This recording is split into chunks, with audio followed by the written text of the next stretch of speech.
The House of Windsor, a name synonymous with pomp, circumstance, and lately, scandal. We've seen the fairy tale weddings, the meticulously orchestrated public appearances, and the carefully crafted image of a family united. But behind the gilded gates of Buckingham Palace and the sprawling estates of Sandringham, a different story unfolds.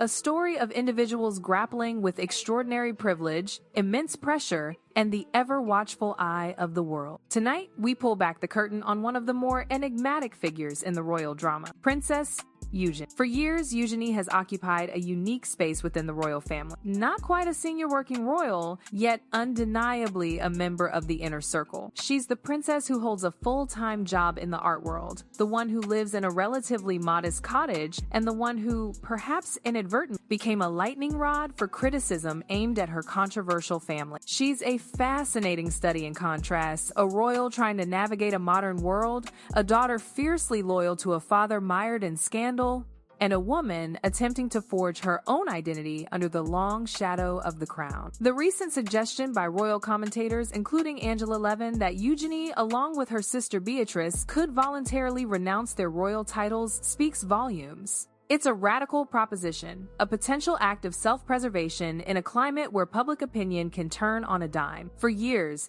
the tide of public sentiment has been turning against Prince Andrew. The Epstein scandal cast a dark cloud over the entire family, and his daughter, Beatrice and Eugenie, found themselves caught in the crossfire. But what is Eugenie really like? Beyond the headlines, beyond the carefully posed photographs, what is the essence of this woman who has spent her entire life in the royal fishbowl? We often see the polished exterior, the composed smile, but rarely get a glimpse of the person beneath. That's why a recent account from a former royal staff member is so compelling. Grant Harold, who served as a butler to King Charles, offers a rare and unfiltered perspective. He paints a picture of a young woman who is kind, gentle, and consistently respectful to those around her. This isn't about grand gestures or staged photo opportunities. It's about everyday interactions, the small moments that reveal character. He recalls a young Eugenie who always remembered to say please and thank you, who treated staff with genuine courtesy. These seemingly insignificant details matter. They challenge the narrative that has often been constructed around Eugenie, the narrative of an overly privileged, out-of-touch royal.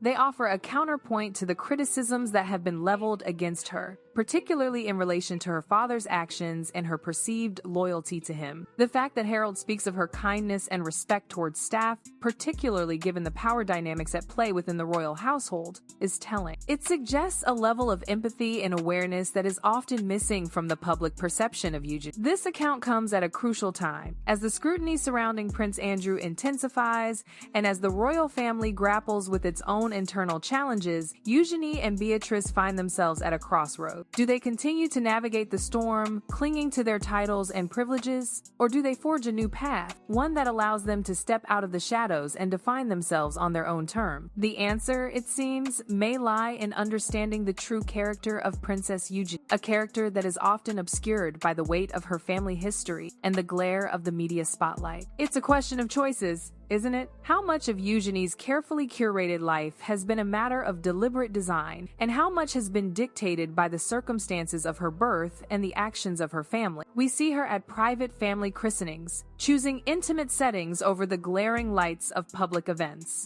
It's a calculated retreat, a strategic repositioning. But is it enough to distance herself from the toxic narrative that surrounds her father? Consider the wedding, the lavish affair at Windsor Castle in 2018. The dress, the tiara, the celebrity guest list. It was a spectacle, a moment of fairy tale grandeur. But it also became a target. Critics questioned the cost to taxpayers, the perceived extravagance, and the presence of figures deemed controversial. It was a reminder that even in moments of personal joy, Eugenie could not escape the scrutiny and judgment that came with her royal status.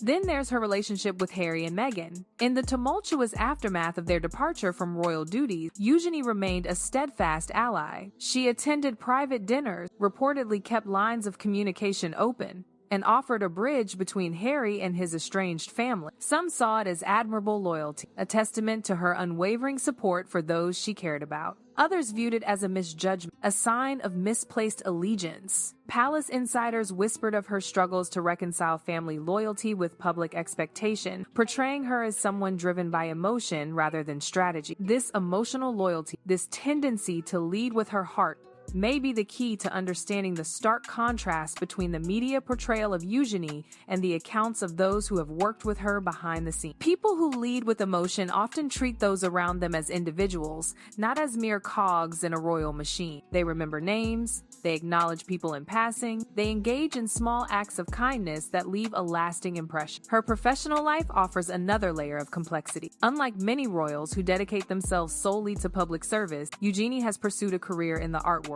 She's worked at Hauser and Wirth, a prestigious gallery, and has been described by colleagues as committed and low-key, someone who does not rely on her title to get ahead. This pursuit of normalcy, this attempt to carve out her own identity outside the confines of the royal bubble, has undoubtedly helped her maintain a sense of groundedness, but it has also created a sense of ambiguity. She is neither fully royal nor fully private, and that in-between status has often left her vulnerable. Her living arrangements reflect this same in-between status. Ivy Cottage, her home with Jack Brooksbank, is modest by royal standards. It's a deliberately discreet space, a sanctuary from the prying eyes of the world. Friends describe her home life as domestic and grounded, a far cry from the opulent grandeur of palace life. Beatrice, too, has embraced a similar shift, prioritizing stability over status in her life in the Cotswolds. Both sisters appear to have made a conscious decision to create a sense of normalcy and privacy, especially in light of the ongoing fallout from their father's actions. But even as they strive for a more grounded existence, the shadow of Prince Andrew continues to loom large. The allegations, the scandals, the public humiliation, it's a burden that they can never fully escape. And as long as their father remains a figure of controversy, they will continue to face questions about their own roles and responsibility. Are they complicit in his actions? Are they simply victims of circumstance? Or are they something in between? It's a question that may never be fully answered. But one thing is clear. Princess Eugenie is more than just a title, more than just a headline, more than just a daughter of a disgraced prince. She is a complex and multifaceted individual, grappling with extraordinary challenges and striving to forge her own path in a world that is often unforgiving. And perhaps, in the end, that is all that truly matters. The Daily Mail Insider's less flattering picture lingers. It paints a portrait of privilege so profound it borders on parody, leaving a car unlocked, keys inside, the inevitable theft. It's a detail that speaks volume, a microcosm of a life lived insulated from the everyday realities most of us face. It's the kind of anecdote that fuels the narrative of the out-of-touch royal, the one who floats above the fray, blissfully unaware of the mundane struggles of ordinary people. But is it fair? Is it accurate? Or is it simply another brushstroke in a carefully constructed image designed to reinforce preconceived notions and solidify existing bias? The question of whether Eugenie and Beatrice chose careers over royal duties, or whether that choice was thrust upon them by circumstance, hangs heavy in the air. Were they genuinely driven by a desire for professional fulfillment, or were they simply forced to adapt to a reality where their father's disgrace had effectively closed the door to more prominent royal roles?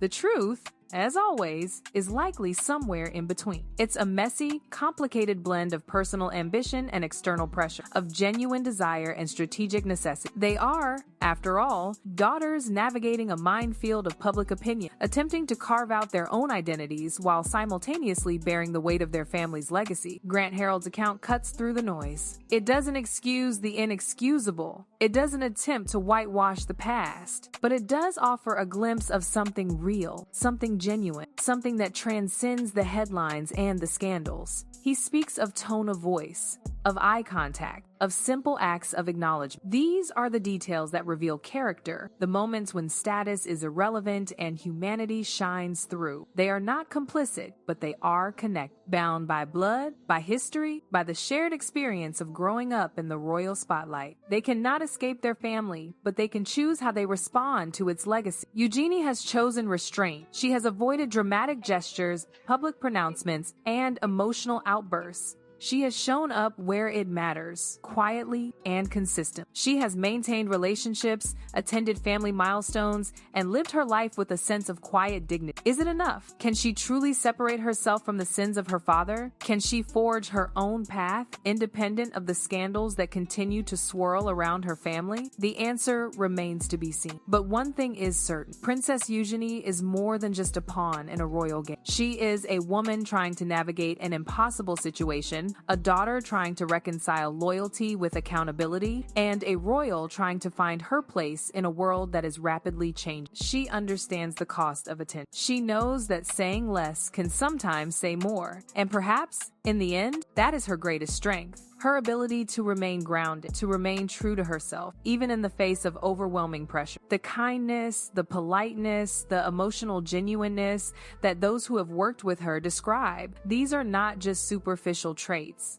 They are the hallmarks of a character forged in the crucible of royal life, a character that has been tested and refined by scandal and scrutiny. The question remains, does it change how you see her? Knowing the privilege, the missteps, the controversy, knowing the weight of her family history, knowing the impossible position she occupied, does it change your perception of Princess Eugenie? It should, because behind the tiaras and the titles, there is a woman trying to make her way in the world, just like the rest of us.